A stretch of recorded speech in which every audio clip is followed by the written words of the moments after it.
Sir ఈ మధ్య Germany వెళ్ళి చదువుకోవడానికి ఎక్కువగా స్టూడెంట్స్ ఇష్టపడుతున్నారు కదా, దానికి గల కారణాలు ఏంటి? తెలంగాణ కంటే కొంచెం పెద్ద కంట్రీ. అటువంటి కంట్రీ ప్రపంచంలోనే థర్డ్ రిచెస్ట్. దానికి రీజన్ ఏంటంటే పర్టికులర్గా ఈ కంట్రీలో వాళ్ళకి రైట్ ఫ్రమ్ బిగినింగ్ వాళ్ళ దగ్గర ఉన్న ఇన్ఫ్రాస్ట్రక్చర్ కానివ్వండి. విదేశ్ కన్సల్టెంట్ మేము 18 ఏళ్ళ నుంచి మేము జర్మనీకి పంపిస్తాం. అయితే మాకు ఆల్మోస్ట్ ఎవ్రీ ఇయర్ ఒక 400 to 500 స్టూడెంట్స్ మాకు సెగ్మెంట్ ఉన్నారు who are going abroad. Videsh Consults YouTube ఛానల్ని సబ్స్క్రైబ్ చేసుకోండి, బెల్ ఐకాన్ నొక్కండి. మీకు డైలీ అప్డేట్స్ అన్ని కూడా ఇక్కడ వస్తాయి అనమాట. సో ఎవరైతే అప్డేట్ వెళ్ళి చదవాలనుకుంటున్నారో వాళ్ళందరికీ కూడా అప్డేట్స్ కోసం అయితే ఖచ్చితంగా ఈ ఛానల్ అయితే సబ్స్క్రైబ్ చేసుకోండి.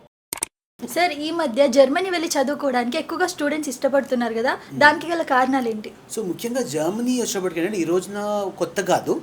జర్మనీ అనేది యాక్చువల్గా మనకి ఇండస్ట్రియల్ రెవల్యూషన్ స్టార్ట్ అయింది ఈ కంట్రీలో.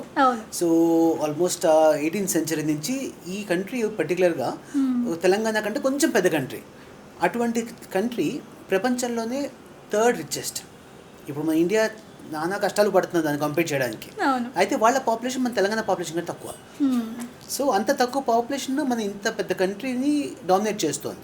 దానికి రీజన్ ఏంటంటే పర్టికులర్గా ఈ కంట్రీలో వాళ్ళకి రైట్ ఫ్రమ్ బిగినింగ్ వాళ్ళ దగ్గర ఉన్న ఇన్ఫ్రాస్ట్రక్చర్ కానివ్వండి, వాళ్ళు ఫస్ట్ ఇండస్ట్రియల్ ఇన్నోవేషన్ నుంచి స్టార్ట్ చేశారు. ఫస్ట్ గన్స్ దగ్గర నుంచి అంటే ప్రతి దగ్గర టెక్నాలజికల్గా ఇప్పుడు మన ఎడిసన్ ఇవన్నీ కూడా maximum you see that actually Germany నుంచి ఇన్నోవేషన్స్ ఎక్కువ.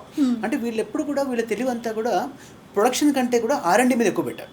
సో ఎప్పుడైతే R&D ఎక్కువ రీసెర్చ్ ఎక్కువ జరుగుతుందో పేటెంట్స్ వాళ్ళకి ఎక్కువ ఉంటాయి. అందుకే మేడ్ ఇన్ జర్మనీ కంటే కూడా మనకి designed in Germany are actually like German technology అనేది ఎక్కువ ఫేమస్. సో దీన్ని బట్టి ఏంటంటే ఈ కంట్రీ ఎప్పటి నుంచో ఉంది. అయితే పర్టికులర్గా ఇప్పుడు ఈ రోజు ఎందుకు జర్మనీ గురించి మాట్లాడుతున్నాం ఎక్కువ అంటే విదేశ్ కన్సల్టెంట్ మేము 18 ఏళ్ళ నుంచి మేము జర్మనీకి పంపిస్తున్నాం. అయితే మాకు ఆల్మోస్ట్ ఎవ్రీ ఇయర్ ఒక 400 to 500 స్టూడెంట్స్ మాకు సెగ్మెంట్ ఉన్నారు హూ ఆర్ గోయింగ్ అబ్రాడ్. అయితే పర్టికులర్గా ఇప్పుడు వచ్చేటప్పటికి ట్రంప్ రావడం వల్ల ఏమైపోయిందంటే US అనేది చాలా ష్రింక్ అవుతుంది. అదే పర్టికులర్గా మనకి జనరల్గా ఇండియన్స్కి ఏంటంటే we have big four countries అంటే US, UK, కెనడా, ఆస్ట్రేలియా. ఈ 4 ఇంగ్లీష్ ప్రోన్. సో ఇంగ్లీష్ వల్ల అందరూ ఈ కంట్రీస్కి వెళ్ళడం ఇష్టపడ్డారు. బట్ ఈ కంట్రీస్లో ఎంతైతే జీడిపి ఉందో జర్మనీలో ఇంతకన్నా బెటర్ జీడిపి ఉంది. కానీ స్టూడెంట్స్ అందరికీ కూడా ఏంటంటే ఇక్కడికి వెళ్తే భాష నేర్చుకోవాలి అని ఒక భయంతో ఇక్కడ చదువుకోవాలంటే భాష కావాలి అని చెప్పే కన్సల్టెంట్స్ కూడా ఎక్కువ.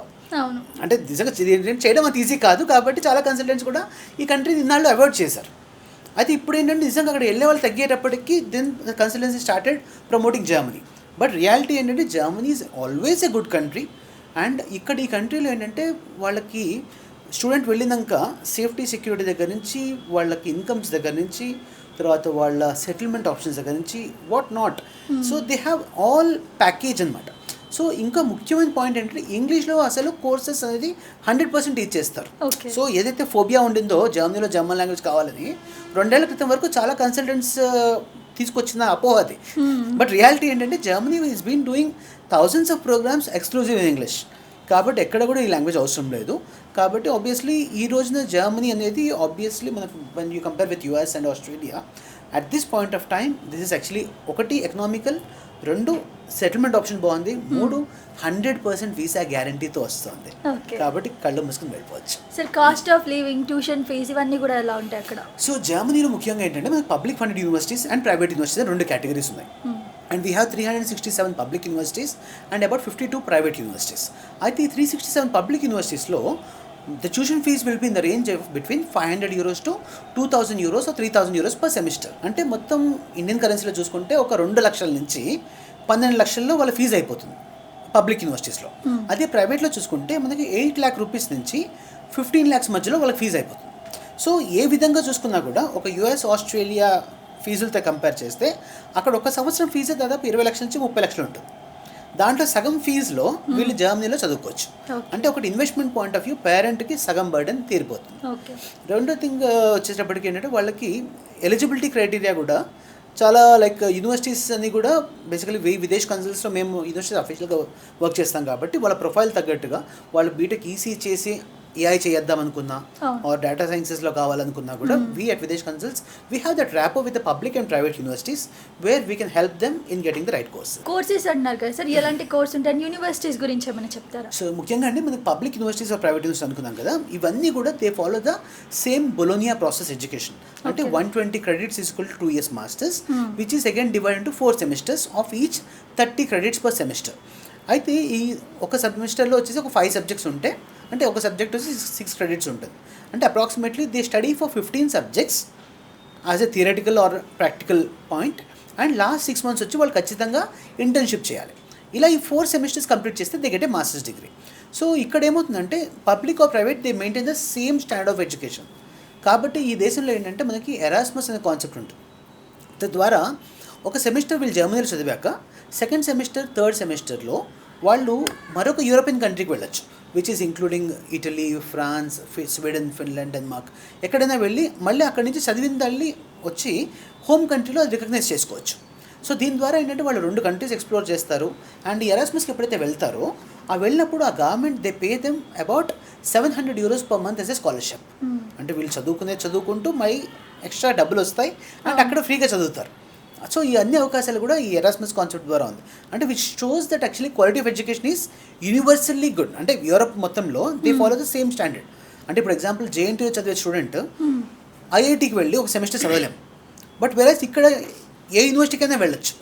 Because they all make sure that actually they maintain same standard, the quality of education is up to the mark. కాబట్టి వీళ్ళకి ఏంటంటే ఆ ఎడ్యుకేషన్ తీసుకున్నప్పుడు వీళ్ళకి ఎంప్లాయబిలిటీ కూడా పెరుగుతుంది. ఓకే, అడ్మిషన్ ప్రాసెస్ ఎలా ఉంటుంది? అడ్మిషన్ ప్రాసెస్ వచ్చేటప్పటికంటే మనకు ముఖ్యంగా పబ్లిక్ ఫండెడ్ యూనివర్సిటీస్లో కావాలంటే minimum percentage of the student should be more than 75%. అంటే మనకి యావరేజ్గా సిజిపిఏలో చూసుకుంటే 7.8 వరకు సిజిపిఏ కావాల్సి ఉంటుంది. అండ్ ఐఎల్స్ వచ్చేటప్పటికి 6.0 6.5 ఇస్ ప్రిఫర్డ్. తర్వాత నెక్స్ట్ వచ్చేటప్పటికి పేరెంట్స్ వాళ్ళ డాక్యుమెంటేషన్తో ఏ సంబంధం లేకుండా స్టూడెంట్ పర్ఫార్మెన్స్ బట్టి మనం పబ్లిక్ యూనివర్సిటీ అప్లికేషన్స్ చేస్తాము. అయితే కొన్ని చోట్ల ప్రొఫైల్ కొంచెం వీక్గా ఉంటే కనుక పబ్లిక్ అండ్ ప్రైవేట్ కాంబినేషన్ చేసుకోవడం ఉత్తమం.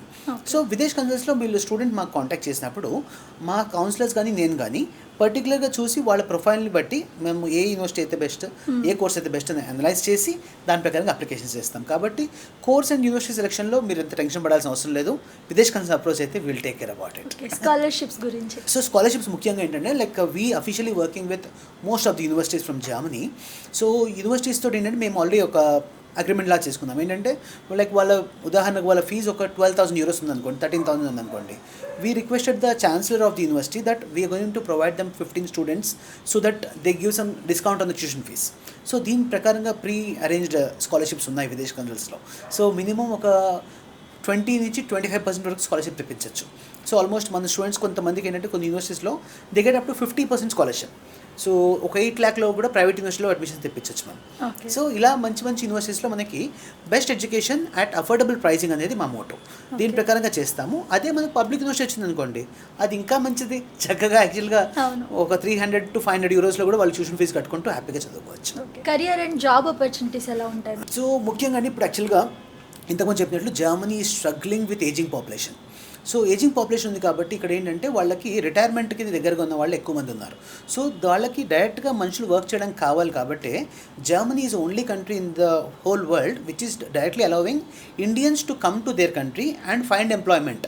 దానికి ఛాన్సే కాటే అనే పేరు అనమాట. ఒక 1 year పాటు వాళ్ళు వీసా ఇస్తున్నారు. అయితే ఈ 1 yearలో వెళ్ళి సెటిల్ అవ్వడానికి కొంచెం కష్టం అవుతుంది. ఎందుకంటే ఈ ఫస్ట్ 1 yearలో వెళ్ళిన తర్వాత అప్పుడే వీళ్ళు లాంగ్వేజ్ నేర్చుకోవాలి, అప్పుడే జాబ్ పట్టుకోవాలంటే కష్టం. కాబట్టి ఈ ఛాన్సే కంటే కూడా చాలా మంది స్టూడెంట్స్ ఏంటంటే they preferring the study route. So study రూట్లో వెళ్ళినప్పుడు ఏమవుతుంది, వీళ్ళకి 1.5 year or 2 years మాస్టర్స్ ఉంటుంది. ఈ లోపు వీళ్ళు చక్కగా లాంగ్వేజ్ నేర్చుకుంటారు. సో జర్మనీలో ఏంటంటే లైక్ ప్రతి university no matter what first 6 months వాళ్ళు ఫ్రీగా లాంగ్వేజ్ నేర్పుతారు. ఈ ఫ్రీగా లాంగ్వేజ్ ఎప్పుడైతే వీళ్ళు నేర్చుకుంటారో ఆ తర్వాత ఇంకో 1.5 year వాళ్ళు బయట ప్రాక్టీస్ చేస్తారు. By doing some part times language ఆటోమేటిక్గా పిక్ అవుతుంది. సో ఆ తర్వాత మళ్ళీ 18 months స్టే బ్యాక్ ఆప్షన్ ఉంటుంది. సో ఇంత టైంలో వాళ్ళు కంఫర్టబుల్గా జాబ్స్ ఫైండ్ అవుట్ చేసుకోగలుగుతారు. అండ్ నా స్టూడెంట్స్ చాలామంది యాక్చువల్గా BMW or Volkswagen group or Bayer ఇలాంటి చాలా కంపెనీస్లో చాలా మంచి జాబ్స్ చేస్తూ సెటిల్ అయి ఉన్నారు. Okay sir, life style student experience ఎలా ఉంటే అక్కడ వెళ్ళి సెట్ అయిపోతాయి? వెరీ యూరోపియన్ కండిషన్స్ అండి. ఎంత బాగుంటుందంటే వెదర్ యాక్చువల్గా టు బీ హానెస్ట్ నేను చాలాసార్లు రిపెండ్ అవుతాను అదేంటి నా ట్రిప్ అప్పుడు అయిపోయిందా అని. బికాస్ జర్మనీలో ఏంటంటే లైక్ ఒకటి ఏంటంటే when you compare with cost of living with western countries cost of living తక్కువ అండ్ ఇన్కమ్ పాయింట్ ఎక్కువ ఉంటుంది. అండ్ మోస్ట్ ఇంపార్టెంట్ ఏంటంటే వాళ్ళ నేచర్ని స్పాయిల్ చేయలేదు. ఇప్పుడు కూడా జర్మనీలో ఎలా ఉంటుందంటే లైక్ వాళ్ళకి డైరెక్ట్గా ట్యాప్ నుంచి వాటర్ తాగొచ్చు. అండ్ బయట వెదర్ కండిషన్స్ కానీ ఇవన్నీ కూడా అబ్సల్యూట్లీ మనం చూడగానే సెల్ఫీ తీసుకోకుండా ఉండలేము. సో అలాంటి క్లైమాటిక్ కండిషన్స్ ఉంటాయి. And people also very warm. అంటే ఇక్కడ ఏంటంటే రేసిజం ఇలాంటి థాట్సే ఉండవు మనుషులకి. They are very welcoming because they know that. అంటే మొన్న రీసెంట్గా జర్మన్ గవర్నమెంట్ ఒక యాడ్ ఇచ్చింది. దాంట్లో ఏంటంటే they just shown the example if experts are not working in our country what is our situation. ఒక గవర్నమెంట్ హాస్పిటల్ చూపిస్తారు. ఆ హాస్పిటల్లో ఒక 30 మెంబర్స్ గ్రూప్ ఫోటో ఉంటుంది.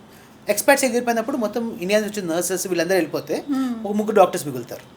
తర్వాత ఒక మ్యానుఫ్యాక్చరింగ్ సెగ్మెంట్లో కూడా అలా ప్రతి సెగ్మెంట్ నుంచి తీసి German government has prove that మిగతా అన్ని కంట్రీస్ కూడా ఏంటి ఇప్పుడు రేసిజం టైప్లో మాట్లాడుతుంటే వీళ్ళు మాకు ఎక్స్పర్ట్స్ ఇంత అవసరము, వీళ్ళంతూ లేకపోతే మాకు ఈ ఫెసిలిటీస్ ఏవి రన్ అవ్వవు. కాబట్టి మా అప్బ్రింగింగ్ కోసము మా యొక్క రైటియస్ డైరెక్షన్ ఆఫ్ గ్రోత్ కోసము ఎక్స్పర్ట్స్ ఇంపార్టెంట్ అని చెప్పి జర్మన్ గవర్నమెంట్ అఫీషియల్గా డిక్లేర్ చేస్తుంది. సో ఇలాంటి కండిషన్స్లో ఇలాంటి కంట్రీ ఇంకోటి లేదు. కాబట్టి కళ్ళు మూసుకొని జర్మనీని ఫిక్స్ చేసుకుంటే 1 మంచి ఎడ్యుకేషన్, 2 మంచి శాలరీ, మోస్ట్ ఇంపార్టెంట్లీ వాళ్ళకి వర్క్ కల్చర్ ఏదైతే ఉందో ఇక్కడ పాలిటిక్స్ ఉండవండి. వీక్లీ 5 days a week ఉంటుంది. Just 8 to 5 or 9 to 5 what ever your timing is. ఆ 40 hours per week వర్క్ చేస్తే 41st hour నీకు ఎంప్లాయర్ ఎవరు కాంటాక్ట్ చేయరు. సో చక్కగా నీ లైఫ్ నువ్వు లీడ్ చేసుకోవచ్చు. దాన్ని కూడా ఇప్పుడు they are planning to make 36 hours. అంటే వాళ్ళు ఏం చేస్తున్నారంటే like 9 hours per day 4 days a week. So ఇది కొత్త ప్లాన్ చేస్తున్నారు. So that they can work only 4 days a week and 3 days holidays. So ఇది వస్తే బాగుంటుంది కదా. ఇప్పుడు పొద్దున వచ్చి ఈవినింగ్ వరకు ఇంకా వర్క్ ఉంటే ఇంకా ఎక్కువసేపు ఉండాలి, అవన్నీ ఉండవు ఇంకా. సో ఇలాంటి అంటే మనుషులుగా ఇంకా ప్లాన్ చేస్తూ బతుకుతూ at the same time making growth towards their careers and towards their country. So this is what always Germany is behind. Okay, thank you sir. Thank you very much.